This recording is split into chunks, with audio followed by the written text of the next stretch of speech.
Hello everyone, SirMonkeySuit here, back again with Hunter Hunter on episode 125, and in the last episode we had the sort of face-off between Killua and Palm in her sort of new transformed form. Just say form twice because, double the power, everything like that, which I'm not sure she really does. Although, if she still has that ability to be able to use her hair like armor, that would be sick, because then she's basically just been upgraded, because obviously Killua got through to her and allowed her sort of emotional, like her emotions and memories to sort of link up and connect again. So now she is back to normal mentally. Physically, I don't know really if she can be changed all that much, but that's fine. She still looks, she still looks good. Aside from this big bowl on her head, but aside from that, doesn't matter. She's back, which is great. That was the big thing, wasn't it? I need to look at my other notebook because I finished on this one. I'm in a new one now for like the final 26 episodes. The experiment on Palm to become like, soldier number one that they were planning to do with all the hypnotized people that are outside the palace, it didn't work the way that they intended, because obviously Palm was able to overcome it. Shia was like, right, well, I guess I don't need Neferpito anymore, and he's going to go build a new kingdom for him and the king. I don't really see that happening, but we'll see.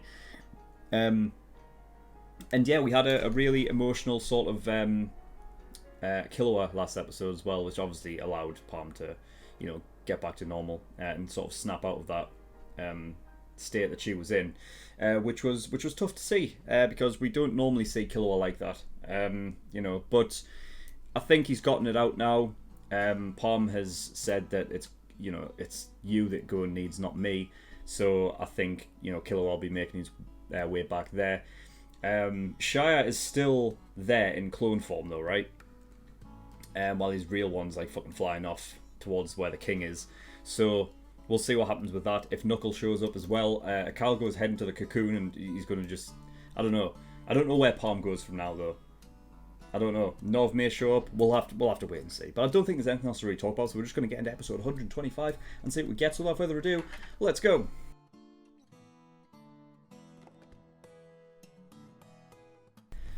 Episode 125, and Netero is going with the power of love for his to finish him off. Oh dear. Well, Shia, step aside, mate, because Netero's joined. He's joined the fray. Heart, eh? It's got to be Netero's final attack. Like, that's what he's setting up for.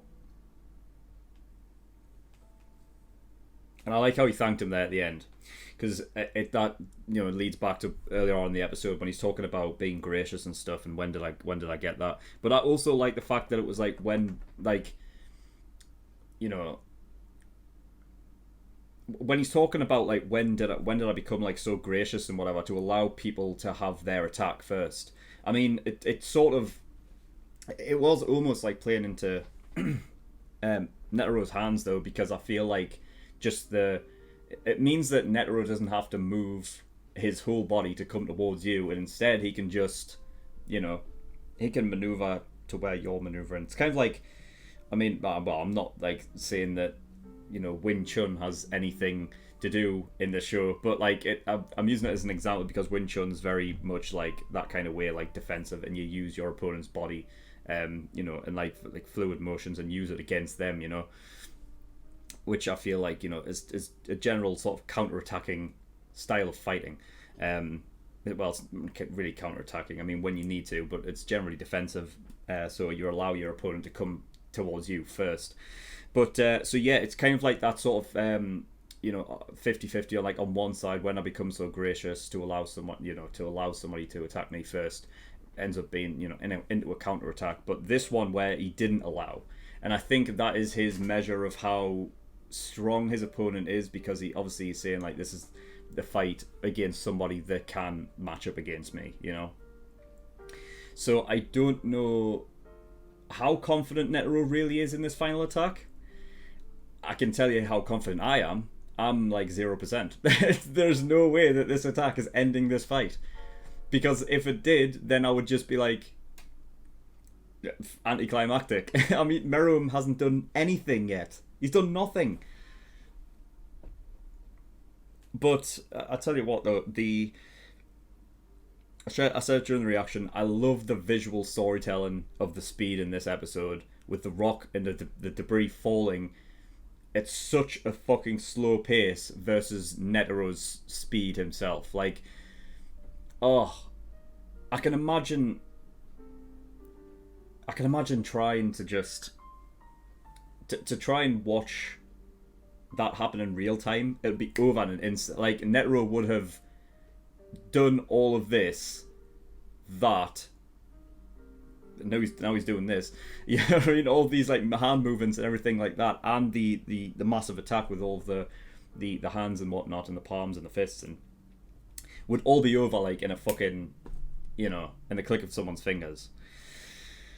But that's great. I love shit like that. I love it when you can visually tell a story without having to, I mean, I praised the narrator at the very beginning of this mission because I felt like it substituted for it's substituted for the characters not needing to say anything in the moment, right? The mission was on. They didn't really need to talk to each other, and I thought it was very good. There has been like some moments in later episodes where he's a bit more prominent, and sometimes it's not really needed. Like generally it gets to a point where it's a bit self-explanatory and you don't need the narrator at that point. But I love when you can tell a story just by, like, without any dialogue whatsoever. That's fantastic. I love that. So yeah, the visual speed thing, really, really cool. So yeah, he's forced them underground. It makes sense now, like, that the one place, like, I was thinking they clearly laid out a place where they would fight. So I was waiting for something to be there. Like, they'd planned something out beforehand so that, I don't know if it's as simple as this is Meruem's tomb. Like, there has to be something else. Because even if Meruem was, like, their fighting caused a cave-in, right? And he got trapped under, like, all of that shit. I still think Meruem's strong enough to just break out of it. So I don't think it's as simple as just being like, well, this is your tomb. I think there's more to it. There has to be, right? And that's why I'm thinking that, I don't know, maybe there's like a last resort thing, like if Netero can't get the job done. But then again, like, I don't know what in this world, at this moment in time, aside from Meruem, is more powerful than Netero. So, and Meruem's not going to do himself in, is he? So, oh, but there has to be a reason. It can't just be an underground fucking tomb that looks like the Mines of Moria. It can't be just that.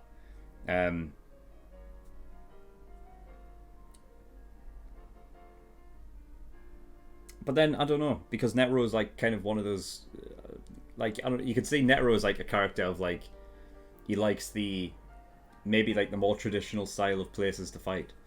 So he likes some scenery with his fighting. I don't fucking know. What am I talking about? So yeah, at the very beginning there, obviously Knuckle versus Clone Shire, which it looks like it's not really going to happen at all. It was just to try and deter the likes of Knuckle and whatnot away. That came back later when Gon had basically pointed out that, like, no, like, I was, it was just a way of letting Knuckle know when Shire was out of the picture, because Gon knows that Neferpito's not going anywhere. So it doesn't matter if he reveals that information or not. He gave it to Knuckle, telling him exactly where the king was, and that it's more likely that Shire is, like, the real Shire is actually heading towards the king right now. So he was telling the truth in that regard. But therefore, he could see through, like, Shire's plan. That's what Neferpito was picking up on, meaning that at that moment, it was like, it was back on again. On the inside, you saw obviously the visual of Neferpito, like, looking at him with, like, those fucking killer instinct eyes, like, I need to kill him. Whereas on the outside, it's not that, because, I mean, let's be honest, if she was just to look at going wrong, that's it.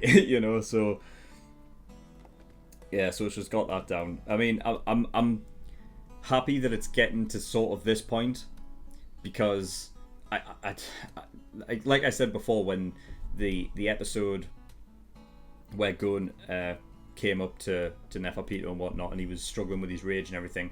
And I was saying like, oh god, I feel sorry for Neferpito now.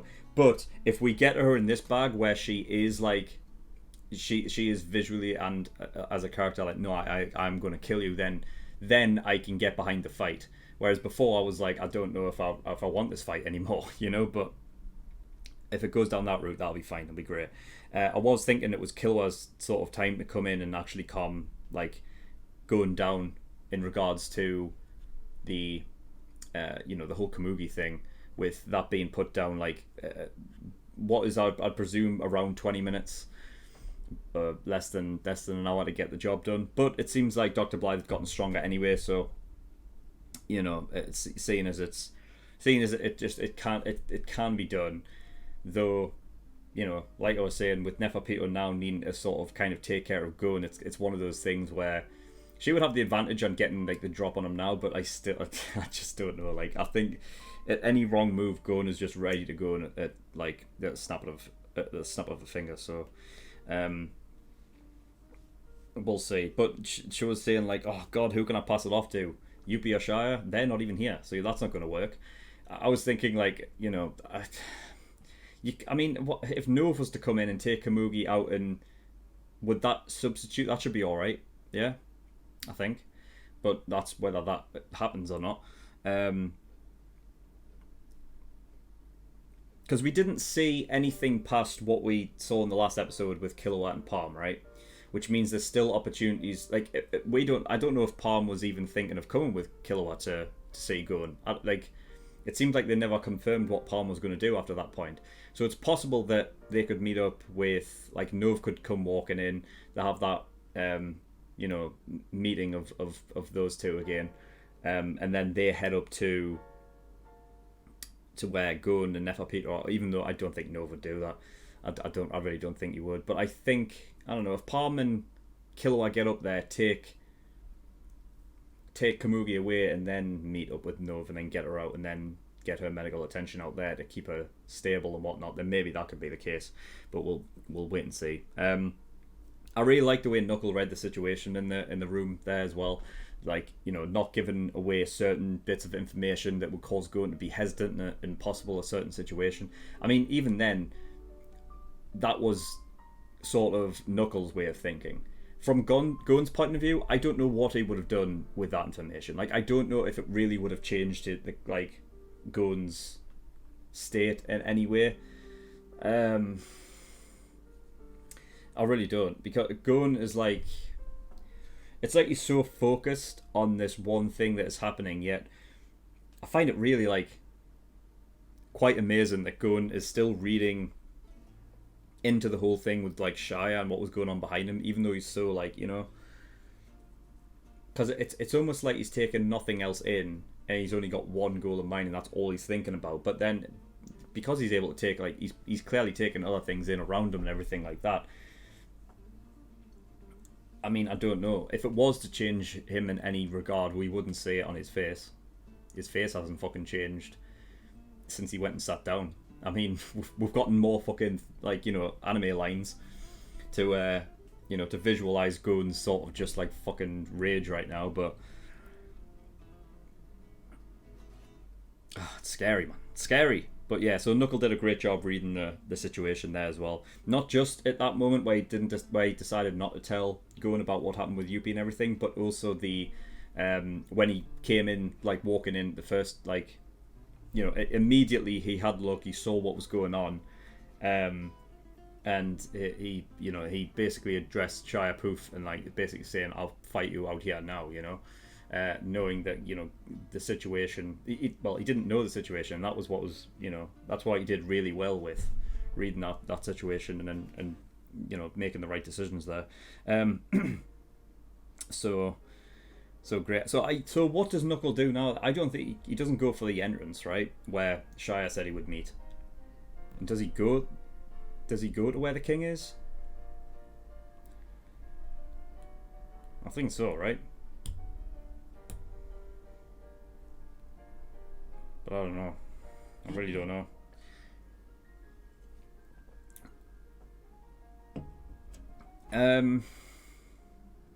But yeah, that's all I've got. That's all I've got for that episode. So it's really started with the Netero and Meruem fight. I hope it comes back in like immediately next episode, and it's not like another episode where we get away from the fight and we come back to it. And I just want to come on, you know. I hope the next episode starts with this heart attack. Oh god, heart attack. Is that what it is? You're gonna give him a heart attack and that's how he dies? That's not gonna work on that one. You gotta destroy the brain, right? The heart doesn't matter for the Chimera ants.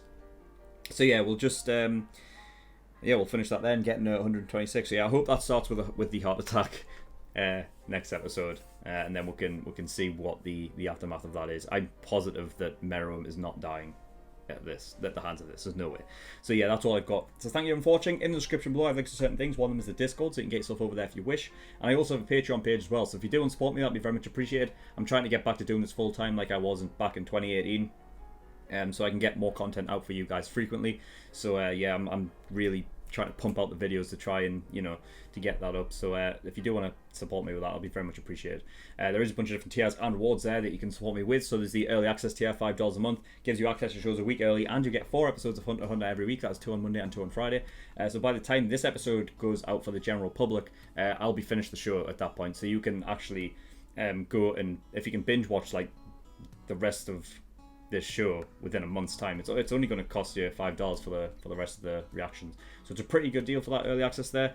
There's also full length for $10. That doesn't matter for this show because it's full length anyway, but for other shows you will need that. And then there are other tiers where you can pay to have a show reacted to. So if you want me to react to a show, go have a look at those tiers and see what they offer. But that's all I've got, so thank you for watching. I'll see you all next time. Bye bye.